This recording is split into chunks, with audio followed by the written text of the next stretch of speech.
Hello YouTube. This is Patrick with Homebred Aquatics. So today is our first series of setting up a CO2 tank. Budget style. Good budget style. Because I've done it bad. We'll go look at the bad in another video.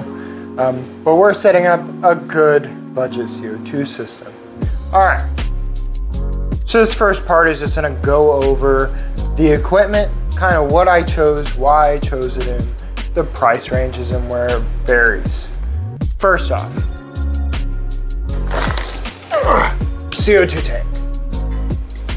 All right, so the biggest thing with the CO2 tank for me is 5 pounds or up. Now I'm putting this on a 29 gallon. If I was gonna go smaller, like let's say a 10 gallon, I could get away with a smaller tank, but I would still run a tanked system with a regulator.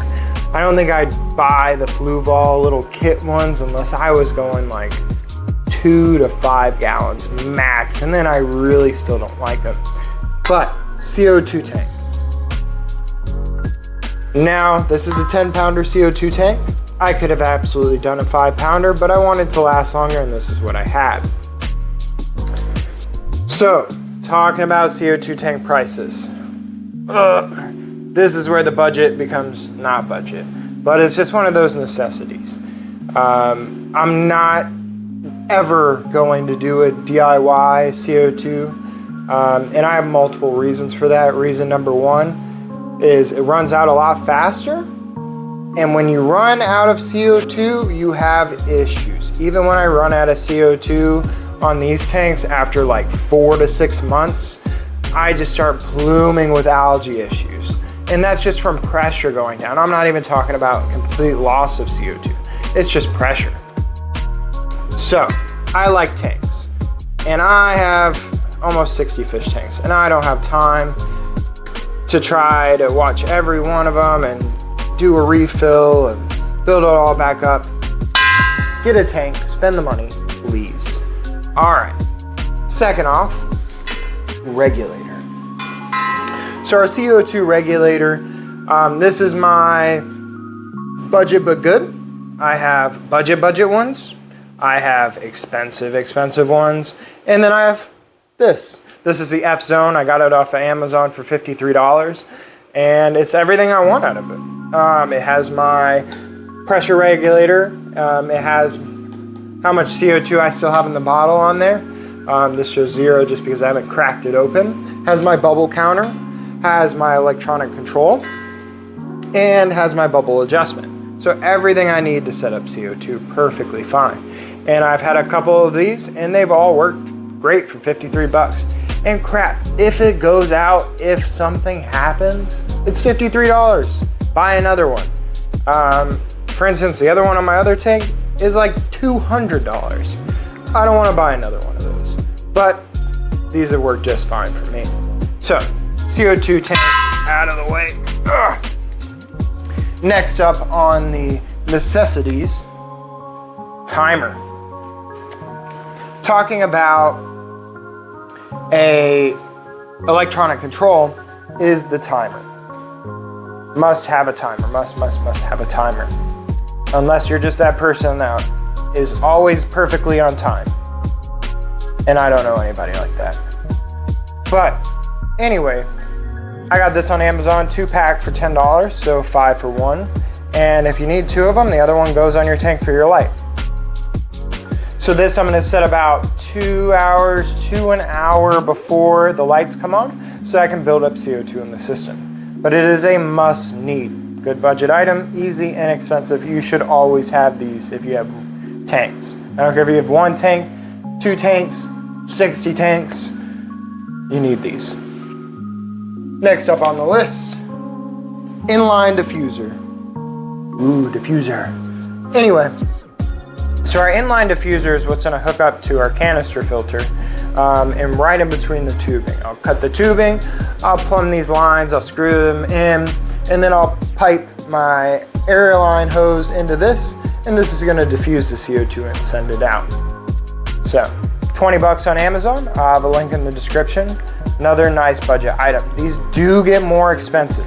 and fancier. Regulators, things like that. We'll go into it when we build up another system on that high-end side, that expensive side of CO2 systems, which is worth it, but not for everyone.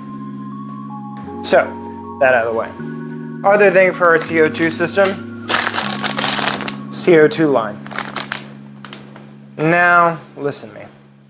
You don't have to buy a CO2 line. You really don't. I use regular airline hose. The plus of using this is it doesn't break down over time. CO2 is corrosive and can eat away at your lines over time. And this stuff is made to a higher quality, which doesn't allow that to happen, or at least not that I know of. It's been good for years in my system. And on my main system I have it. But again, I use regular airline on other tanks. But it's $10 on Amazon. Again, I can put the link down in the description for you. So yeah. All right, on to stuff on my tank and in my tank.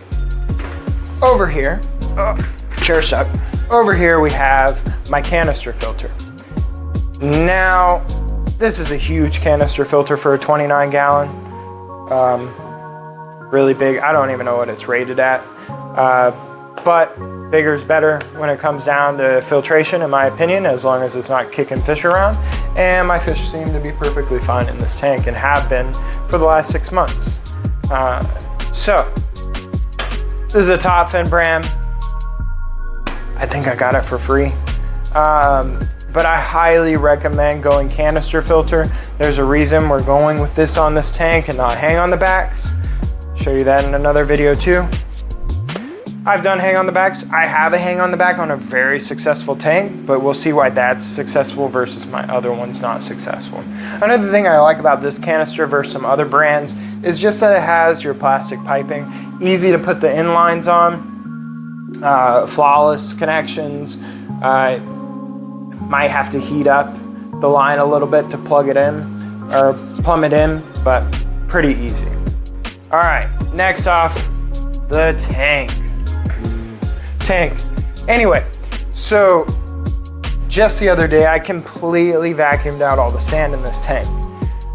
Now, I'm an advocate of normally spending money on substrate. However, I went a little budget here and a little bit more of a convenience thing. I happen to have fluorite red. Now you might ask, why fluorite red? Well, the fluorite red is gonna be my base, and it is very iron rich. That stuff's dirty though, but super iron rich. So nice for your red plants, nice for a lot of plants overall, but specifically a lot of those red plants. My top layer, Fluval Stratum. Good old Fluval. Love it. Never really had an issue with it. It's not as good as some of the premium substrates we'll show in other videos. And honestly, if you have the patience and you can go get the premium substrates, they're not that much more expensive and they're way worth it. I think that bag cost me like $45 for, what are we looking at? 17.6 pounds, which I didn't even use all of it. But for another $10, and I know some companies that do free shipping, you can get the premium substrate, and really the difference between the two is just how long it lasts. Substrate naturally breaks down and loses a lot of its minerals and fertilization factors, and that just lasts much, much longer with the higher end substrates. But we'll go into that, we'll show that in other videos.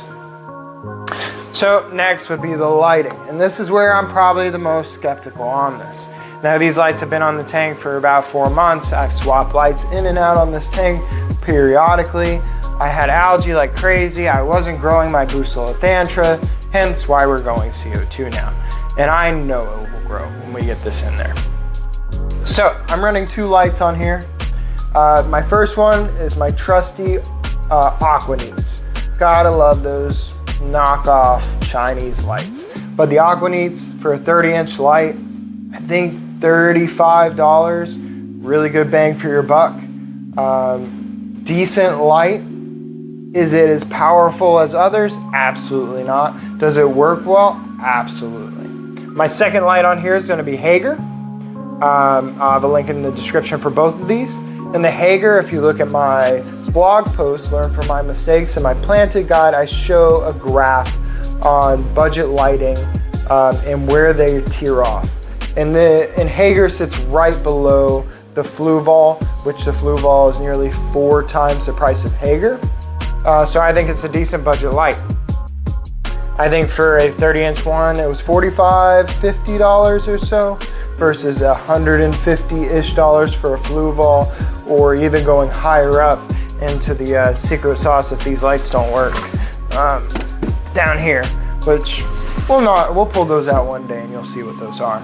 But so we're running 2 lights just so I get a little bit more penetration, a little bit broader of a light in this tank, especially since it's 29 and it's a little bit deeper. I want that par rating more at the bottom, because eventually we're going to grow a nice carpet, a Monte Carlo down here.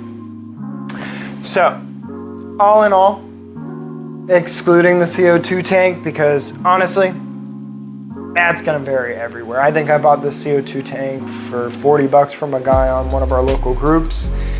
I've paid $200 for 20-pound ones before. I see them everywhere.